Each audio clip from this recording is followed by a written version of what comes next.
बिहार में जैसे जैसे विधानसभा चुनाव नजदीक आ रहे हैं, वैसे वैसे जातीय समीकरण फिर से राजनीतिक बहस का केंद्र बनते जा रहे हैं। इस बार चर्चा का केंद्र है राजपूत समुदाय और बीजेपी के बीच खटास। दरअसल जिस तरह से पूर्व केंद्रीय मंत्री आर.के. सिंह का बयान आया, उसके बाद बीजेपी में भूचाल मच गया है। आर.के. सिंह ने साफ कहा कि बीजेपी में राजपूतों को सम्मान नहीं मिल रहा है। राजपूत जाति को जो पार्टी सम्मान और अधिक टिकट देगा, हम उसका साथ देंगे। सिर्फ आर.के. सिंह नहीं है जो इस बात को कह रहे हो, बल्कि पूर्व केंद्रीय मंत्री और बीजेपी सांसद राजीव प्रताप रूडी भी इस तरफ इशारा कर चुके हैं। हाल ही में कॉन्स्टिट्यूशन क्लब ऑफ इंडिया के चुनाव ने इस बहस को और हवा दी। करीब 2 दशक से रूडी यहां निर्विरोध काबिज रहे, लेकिन इस बार उन्हें अपनी ही पार्टी से चुनौती मिली। बीजेपी के पूर्व सांसद संजय बालियान उनके खिलाफ उतरे और कहा गया कि उन्हें केंद्रीय नेतृत्व का समर्थन है। बीजेपी सांसद निशिकांत दुबे ने तो रूडी पर खुले मंच से आरोप भी जड़ दिए। इस चुनाव में गृह मंत्री अमित शाह, बीजेपी अध्यक्ष जेपी नड्डा, सोनिया गांधी, कांग्रेस अध्यक्ष मल्लिका अर्जुन खड़गे जैसे दिग्गज नेता वोट डालने पहुंचे। ये मुकाबला राजपूत बनाम जाट, रूडी बनाम गुजरात लॉबी के रूप में देखा गया। हालांकि राजपूत सांसदों और विपक्ष के समर्थन से रूडी ने चुनाव जीत लिया। रूडी पहले अटल आडवाणी दौर में मंत्री रहे और बाद में मोदी के पहले कार्यकाल में भी, लेकिन धीरे धीरे उनका कद घटता गया।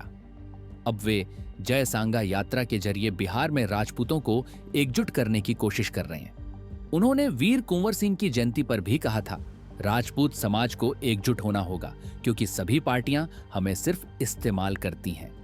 अब सवाल है कि क्या वाकई बीजेपी से खफा है क्षत्रिय समाज?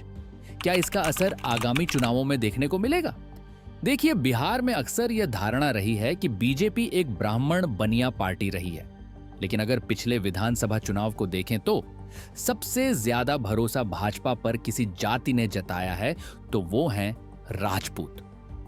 2020 के विधानसभा चुनाव में भाजपा ने राजपूत समुदाय से 21 उम्मीदवार उतारे थे।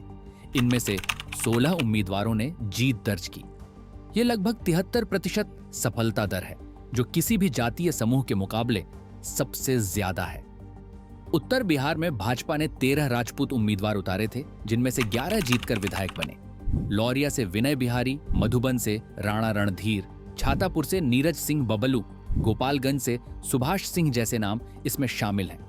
वहीं दक्षिण बिहार में भाजपा ने 8 उम्मीदवार उतारे, जिनमें से 5 जीतकर आए, जैसे कि बाढ़ से ज्ञानेंद्र सिंह ज्ञानू, आरा से अमरेंद्र सिंह, जमुई से श्रेयसी सिंह और अन्य। बाद में अशोक सिंह उपचुनाव जीतकर आए और वीआईपी से भाजपा में आए स्वर्णा सिंह और राजू कुमार सिंह भी राजपूत हैं। आज स्थिति यह है कि भाजपा के कुल विधायकों में से 19 विधायक राजपूत समुदाय से आते हैं, यानी हर चौथा विधायक क्षत्रिय समाज से है। अब सवाल यह उठता है कि जब भाजपा ने इतना प्रतिनिधित्व दिया तो नाराजगी की वजह क्या है? दरअसल आर.के. सिंह और राजीव प्रताप रूडी जैसे राजपूत नेताओं का आरोप है कि उन्हें सिर्फ गिनती में शामिल किया जा रहा है, लेकिन नेतृत्व में नहीं। पूर्व केंद्रीय मंत्री आर.के. सिंह की हार को पार्टी ने नजरअंदाज किया। राजीव प्रताप रूडी जैसे वरिष्ठ नेता को कैबिनेट में जगह नहीं दी गई। पवन सिंह जैसे लोकप्रिय राजपूत चेहरे को लोकसभा टिकट से वंचित किया गया।